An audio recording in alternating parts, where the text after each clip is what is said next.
랜드 포시라는 미국의 컴퓨터 공학 교수가 있습니다.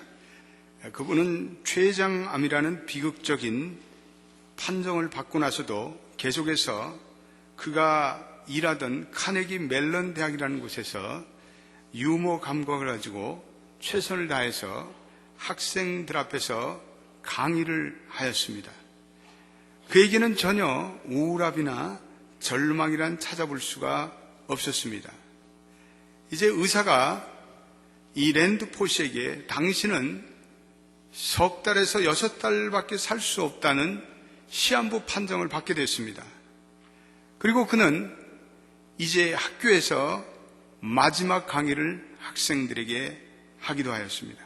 그래서 그분이 쓴 책 Last Lecture, 마지막 강의라는 책이 출판이 되었습니다. 출판 즉시 그 책은 뉴욕타임스와 그리고 아마존닷컴에서 베스트셀러가 되었습니다. 그리고 그분은 지난 8월 17일 사랑하는 아내와 또 3자녀를 남긴 채 세상을 떠났습니다. 이 랜드 포시가 우리에게 준 가장 중요한 교훈은 삶에 대한 열정이었습니다. 삶에 대한 간절함이었습니다. 그 랜디 포시의 사전에는 자포자기란 단어도 없었고 낙담이란 단어도 없었습니다. 그는 끝까지 자기의 인생을 열정적으로 살아갔습니다. 그는 이런 메시지를 남겼습니다. 절대 포기하지 마세요. 벽에 부딪히거든 그것은 절실함의 증거임을 잊지 마세요. 삶을 즐기세요. 즐길수록 삶은 내 것이 됩니다. 솔직하세요. 그것이 삶에서 자신의 꿈을 이루게 합니다. 가장 좋은 금은 쓰레기통 밑바닥에 있습니다. 그러니 찾아내세요. 당신이 뭔가를 망쳤다면 사과하세요. 사과는 끝이 아니라 다시 할 수 있는 시작입니다. 당신보다 주변 사람에게 집중하세요. 그만큼 삶이 풍요로워집니다. 감사하는 마음을 가지세요.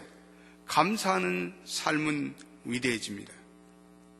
자신의 삶을 사랑하고 학생을 사랑하고 삶에 대한 끊임없는 열정과 간절함을 살았던 랜디 포시, 그는 떠나고 없지만 그의 책으로, 그의 메시지로 그는 인생의 중요한 교훈을 남기고 있습니다. 저는 이 랜디 포시의 책을 읽어가면서 뜨거운 감동이 제 마음속에 치미는 것을 느끼게 되었습니다. 그를 마지막 순간에 강의하기까지 그의 삶을 불살랐던 것이 무엇일까 생각해 보았습니다. 그에게 있던 어떤 간절함, 그 간절함이 랜드 포시로 하여금 자기의 삶을 마지막까지 포기치 않는 열정으로 이어지게 하였습니다. 그렇습니다. 삶의 간절함이 있는 사람은 열정적으로 삽니다. 끝까지 그 인생을 포기하지 않습니다. 역사상 성공했던 수많은 사람들의 삶의 궤적을 찾아보면 그들에게 나타나는 공통점이 하나 있는데 그것은 불가능한 것을 가능케 해보고자 하는 간절함입니다. 간절함이 없는 사람들이 인생에 있어서 성공을 거둔 일은 없습니다. 상황을 불평하는 대신에 반드시 내가 이 길을 뚫고 나가겠다 라는 그 간절한 열망을 가진 사람들이 결국은 꿈을 현실로 성취하는 것을 보게 됩니다. 우리가 성경에서도 보면, 사도행전을 보면 이 랜드 포시만큼 열정적인 한 사람의 이야기가 나옵니다. 그분은 사도 바울입니다. 저는 목회를 하면서 사도 바울의 인생이 제 목회에 미친 영향이 대단히 큽니다. 사도 바울, 대단한 영적 건입니다. 이 사도행전과 목회 서신서를 읽어보면 사도 바울에게는 무언가 내면의 열정이 있었습니다. 무언가 내면의 간절함이 이글거리고 있었습니다. 바울에게 위기가 오면 위기가 올수록, 역경이 닥치면 역경이 닥칠수록 역설적으로 그의 마음속에는 내면의 갈망이 가득 찼습니다. 바울이 바울 되게 하였던 그 내면의 간절함, 그 정체가 무엇일까? 그것은 예수 그리스도를 향한 간절함이었습니다. 그것은 하나님을 향한 타는 목마름이었습니다. 그런 복음을 전하다 죽어도 상관없었습니다. 굶어도 상관없습니다. 잠을 자지 못해도 상관이 없습니다. 고문을 당해도 상관이 없습니다. 그 꺼지지 않는 바울의 내면에 타오르는 하나님을 향한 목마름, 하나님을 향한 갈망, 이런 것들이 어느 날부터 내 목회에 중요하다는 것을 깨달았습니다. 그 멈추게 할 수 없는 하나님을 향한 간절함, 그것이 바울을 바울되게 했습니다. 종종 자신을 돌이켜보면서 이 바울이 가졌던 그러한 간절함이 내 목회는 부족하구나, 내 인생에는 부족하구나, 그런 것들을 깨닫게 됩니다. 바울도 한때는 이상한 열심으로 가득 찼습니다. 그것은 율법적인 열심이었습니다. 그런 율법적인 시각에서 예수를 믿는 사람들을 다 이단이라고 생각했습니다. 그래서 그는 이단을 뽑아 버려야 되겠다는 이상한 열심을 가지고 그리스도인들을 잡아 죽이고자 다메섹 도상으로 걸어가고 있었습니다.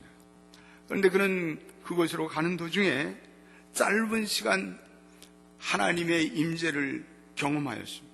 그리고 경험한 뒤에는 새로운 사람이 되었습니다. 그의 마음의 지식이 머리의 지식을 앞서게 됩니다. 그는 부활하신 예수 그리스도를 목격합니다. 그리고 그가 세워난 지나간 30년의 잘못된 세계관을 그는 내동댕이 칩니다. 그러나 하나님의 임재를 새롭게 경험함으로 변화됩니다. 그의 인생이 송두리째 바뀝니다. 지난주 저는 이사야를 말씀드렸습니다. 이사야와 비슷한 체험, 유사한 체험을 바울은 하게 됩니다.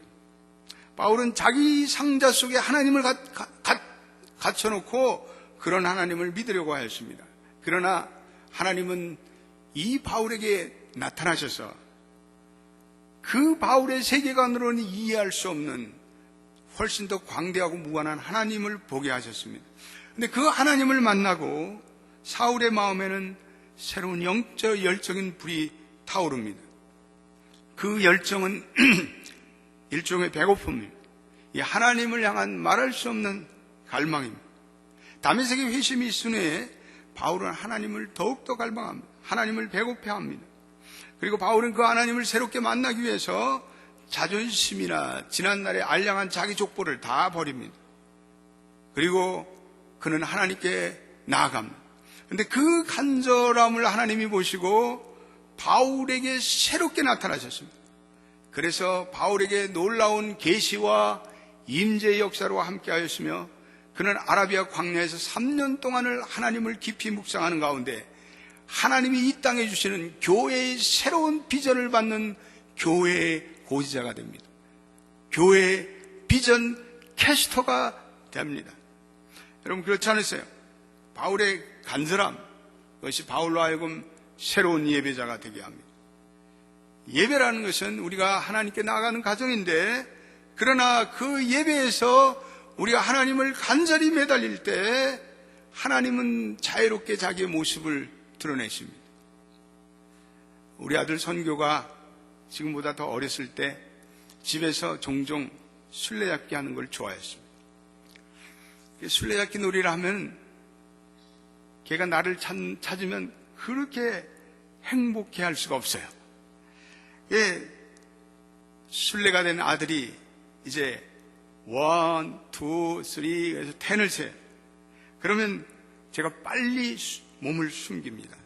아들은 제가 대강 어디 숨는지를 다 알고 있어요. 그래서 목욕탕 커튼 뒤, 아니면 옷장 안, 그리고 세탁실 문 뒤, 주로 제가 숨는 곳입니다.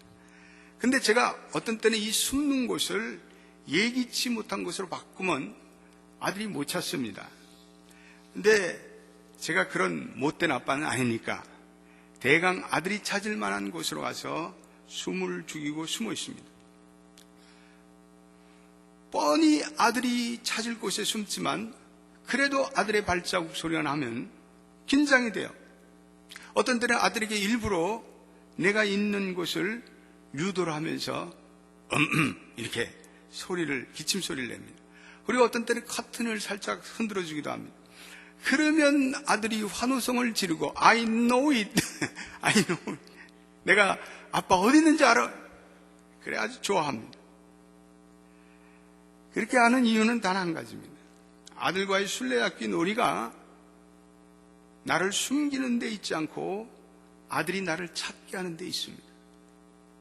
그리고 아들이 나를 찾았을 때, 이야, 선교 네가 나를 찾았니? 환호성을 지르는 그 애를 볼 때 행복한 마음을 갖게 됩니다. 정말 내가 숨으려고 해서 숨는 것이 아니라 아들이 나를 찾도록 하기 위해서 나는 노력합니다. 그러나 어떤 때는 아들을 좀 골려줄 요량으로 아들이 기대치 않은 곳으로 숨습니다. 그러면 아들이 찾다가 포기를 하면서 Daddy 어디 있어요? Where are you? 그러면서 불쑥 주저앉는 소리가 들립니다. 그리고 Please Daddy 아빠 어디 있어요? 그러면 일부러 어슬렁어슬렁 나와서 아이가 보기 쉬운 대로 슬쩍 모습을 드러냅니다. 여러분, 하나님과 우리와의 관계가 이렇다고 생각하지 않으세요?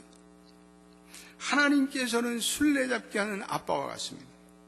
성경에서 다윗은 계속해서 시편에서 하나님은 숨으신다라는 말을 강조합니다. 시편 1절 여호와여 어찌하여 멀리 서시며 어찌하여 환난 때에 숨으시나이까.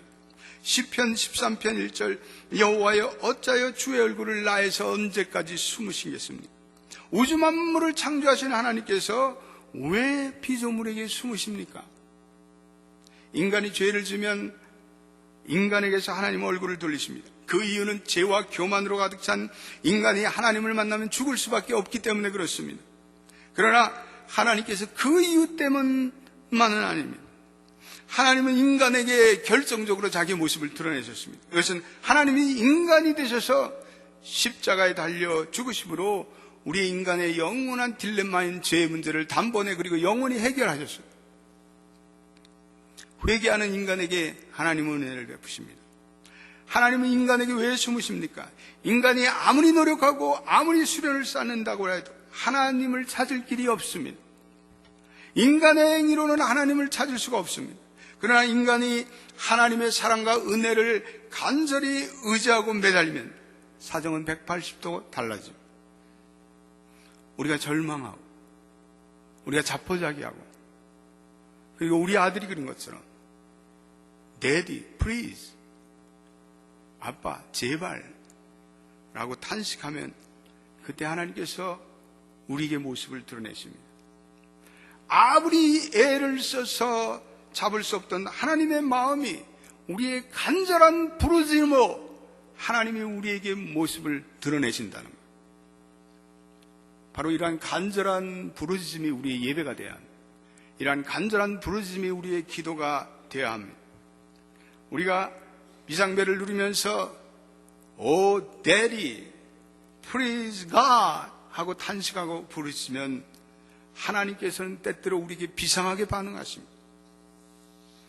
예레미야 33장 3절 말씀 너는 내게 부르짖으라 내가 내게 응답하겠고 내가 알지 못하는 크고 비밀한 일을 내게 보이리라 라고 말씀하고 있습니다. 성경에서 보면 인간이 울 때 하나님은 모습을 드러내는 사건이 몇 군데 나오고 있습니다.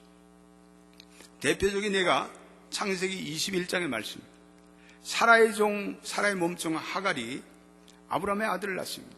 그 이름은 이스마엘입니다.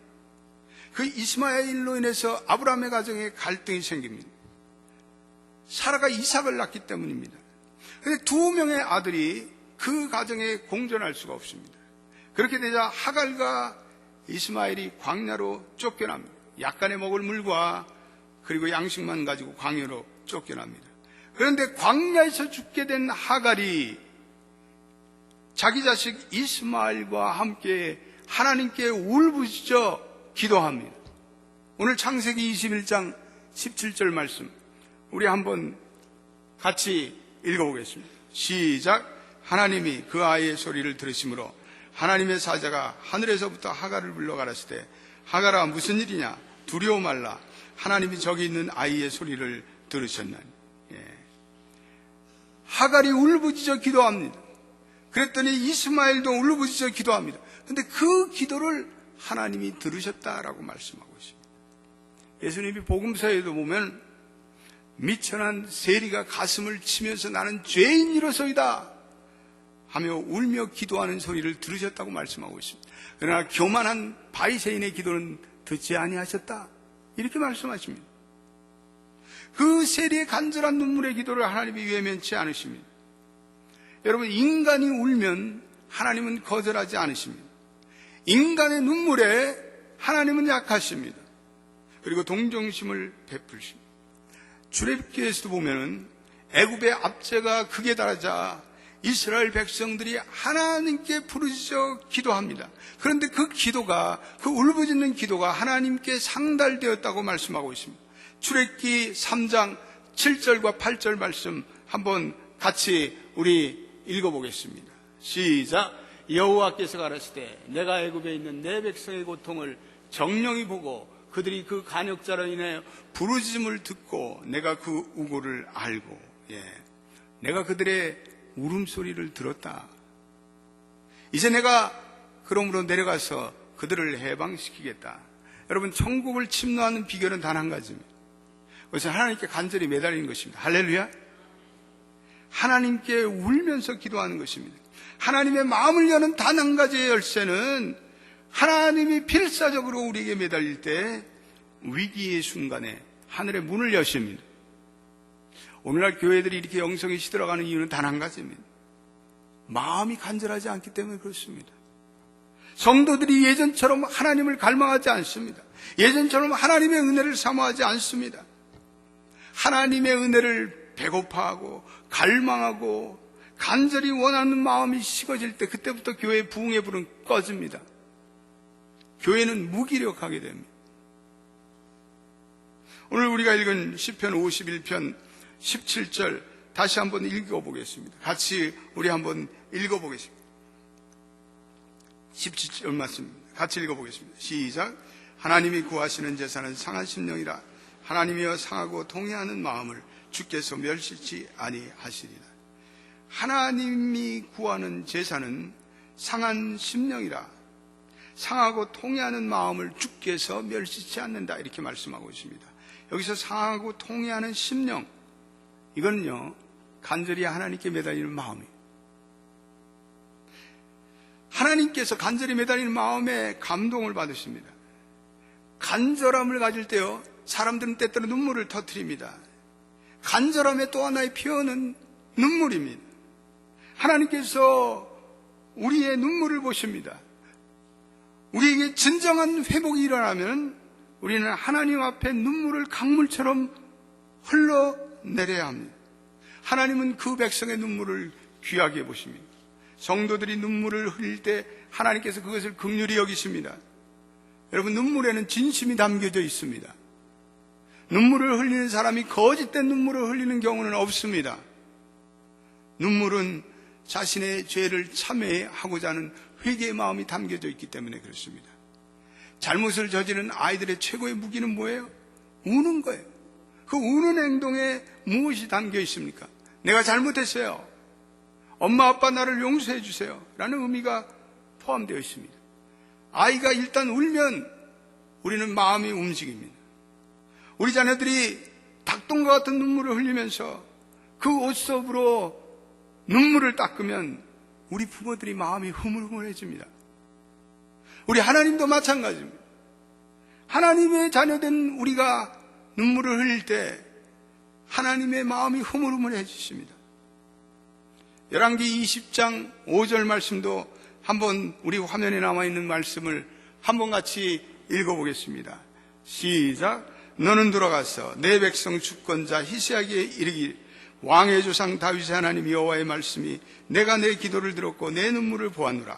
내가 너를 낫게 하리니 내가 3일 만에 여호와의 전에 올라가겠고 내가 내 기도를 들었고 내 눈물을 보았노라. 히스기야는 자기의 죽을 병을 놓고 하나님 앞에 눈물로 기도합니다. 그때 하나님께서 이사야를 통해서 내가 내 기도를 들었고 내 눈물을 보았노라 라는 아주 시청각적인 말씀을 하십니다. 하나님은 듣고 하나님은 보십니다. 하나님 우리의 기도를 들으시고 눈물을 보시는 하나님, 눈물의 기도가 하나님을 움직입니다. 그렇다면 우리는 많이 울고 많이 기도해야 합니다. 하나님은 그 간절한 기도와 눈물을 보십니다. 저는 새벽 기도에 나와서 눈물을 뿌려서 기도하는 성도들을 만나게 됩니다. 참 애처롭게 눈물을 뿌려가면서 기도합니다. 그 소리가 정말 애달픈 소리입니다. 근데 그 눈물의 탄원이 한 달이 되고 2달이 되고 6개월이 되고 1년이 됩니다. 그런데 어느 날 보면 그분들이 자신의 기도의 응답을 받아냅니다. 그들의 간절한 기도의 탄원을 하나님이 외면치 않으십니다. 그래서 노처녀가 시집을 가는 걸 제가 보았습니다. 아기를 못 낳던 딸이 그 어머니의 간절한 눈물의 기도로 인해서 자식을 낳는 것을 보았습니다. 사업의 문제가 해결되고 자녀들이 승리의 길을 걸어가는 것을 보게 됩니다. 여러분, 눈물의 기도가 위력이 있습니다. 눈물을 뿌리며 기도하는 사람들, 기도의 응답이 잘 터집니다. 여러분, 우리 권사님들의 그 눈물의 기도, 그거 만만히 보지 마십시오. 그분들이 아버지 하면서 눈물을 흘리며 드리는 그 기도는 강력한 기도입니다. 간절한 만큼 이루어집니다. 옆에 분들에게 한번 인사해 보세요. 간절한 만큼 이루어집니다. 한번 인사해 보세요. 예? 그리고 또 한번 인사해 봅시다. 별로는 별로입니다. 여러분, 정말 그렇습니다. 신앙생활을 별로라고 생각하는 사람은 별로입니다. 기도를 별로라고 생각하는 사람은 별로입니다. 마음에 간절함이 없이 사는 사람들에게 하나님이 은혜를 베푸는 경우가 없습니다. 우리는 간절함이 필요합니다. 간절함이라는 것은 끈질김입니다. 우리 이러한 기도를 강청의 기도라고 부릅니다. 선택하고 난 다음에는 집중적으로 그것을 위해서 기도하는 것입니다. 성경에 나타나는 강청 기도의 가장 대표적인 예는 한나입니다. 자기의 목숨을 걸고 기도하면서 사무엘을 쟁취해냈던 그 기도, 강청 기도의 대표적인 예입니다. 강청의 기도는 내가 선택하고 그 다음에는 집중하는 것입니다. 인생 승리의 비결은 2단어 있습니다. 선택, 내가 얼마나 그것을 원하느냐. 선택이라는 것은 원래 라틴어에서 유래된 단어인데 이건 잘라내다.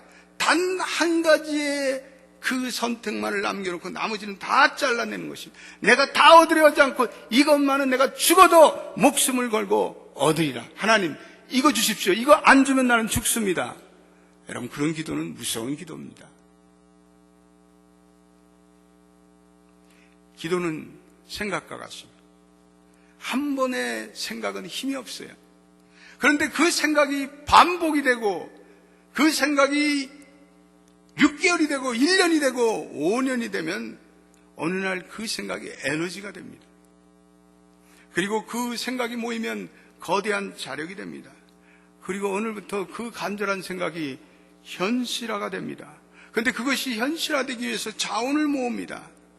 한 번 기도는 힘이 없습니다. 캐주얼한 기도는 힘이 없습니다. 그러나 집중해서 기도하고 반복해서 기도하고 끈질기게 기도하면 그것이 어느 날 놀라운 응답으로 나타납니다. 밤낮으로 부르짖으며 집중해서 생명을 다해 사력을 다해 기도하면 그 기도는 반드시 응답으로 이어집니다. 시대마다 부흥을 부르키는 끈질긴 기도의 용사들이 있습니다. 그분들은 상한 심령으로 부흥을 주옵소서라고 간절히 기도합니다. 여러분, 부흥은 기도 멀티플라이, 기도 곱하기 간절함입니다. 하나님은 그분들의 간절한 기도를 들으십니다. 그분들의 숫자가 어떤지 하나님 개의치 않으십니다. 그 한 교회, 간절히 부흥을 주옵소서라고 눈물을 뿌려하며 기도하는 그분들, 부흥이 올 때까지 기도하는 그분들의 기도를 들으시고 하나님께서 교회의 부흥을 허락하십니다. 아프리카에서는 비가 오지 않으면 원주민들이 반드시 기우제를 드립니다. 근데 기우제를 드리면 꼭 마침내 비가 온대요. 우리는 그 얘기를 듣고, 아니 하나님도 믿지 않는 그들의 기도가 어떻게 꼭 마침내 기우제를 드리면 비가 오냐. 여러분, 그 이유가 뭔지 아십니까? 원주민들은 비가 올 때까지 기우제를 드린대요. 여러분, 아주 중요한 얘기입니다. 하다못해 헛된 우상을 섬기는 그들도 끈질긴 그러한 탄원의 열정이 있습니다. 그런데 하나님의 자녀로 불러주신 우리들, 하나님께서 끈질기게 기도하면 우리에게 기도를 들어주시겠다고 약속하신 하나님의 언약을 붙잡고 사는 우리들이 왜 끈질기게 기도하지 않습니까? 우리의 믿음의 선배들, 우리의 믿음의 선각자들은 하나님께 간절히 열망하며 기도했습니다. 그리고 하나님께 부르짖으며 기도했습니다. 요즘 여러 가지로 고통스럽죠. 마음이 상심됩니다. 우리는 더욱더 간절히 하나님께 매달려야 합니다. 고통이 크면 클수록, 상심이 크면 클수록 낙담하는 것은 마귀의 유혹입니다. 그럴수록 간절함을 가지고 우리는 하나님께 나아가야 합니다. 오히려 지금 같은 시간에 우리 온 성도들이 전심을 다해 하나님께 매달려야 합니다. 하나님을 우리의 편으로 당겨야 합니다. 그러기 위해서 우리가 상한 심령이 되어야 합니다. 그러기 위해서 눈물의 심령이 되어야 합니다. 그러기 위해서 끈질긴 심령이 되어야 합니다. 그렇게 매달린다면 하나님께서 우리에게 속히 나타나실 것입니다. 기도하겠습니다.